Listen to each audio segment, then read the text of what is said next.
Bangunan ruko di Jalan Pramuka, Kecamatan Banjarmasin Timur mengalami kemiringan pada Selasa siang. Pondasi bangunan berlantai 3 ini tak kuat menahan beban sehingga mengalami amblas hampir 1 meter. Terlihat lantai bangunan rusak parah, beberapa bagian dinding juga terbelah.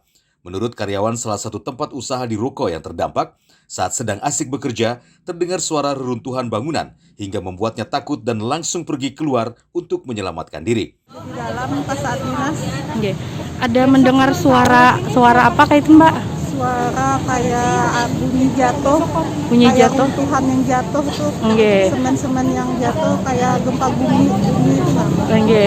Pas itu tuh berapa orang di dalam tuh, Mbak? Cuman aku sama berdua orang kasir. Oke.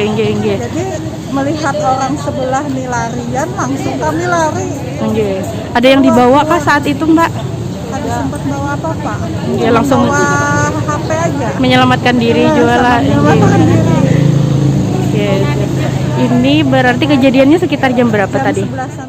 Untuk menghindari adanya korban jiwa, aparat kepolisian memasang garis polisi. Aktivitas kerja langsung dihentikan. Dari Banjarmasin, Yansen Aprianus, kontributor Kalsel 1net.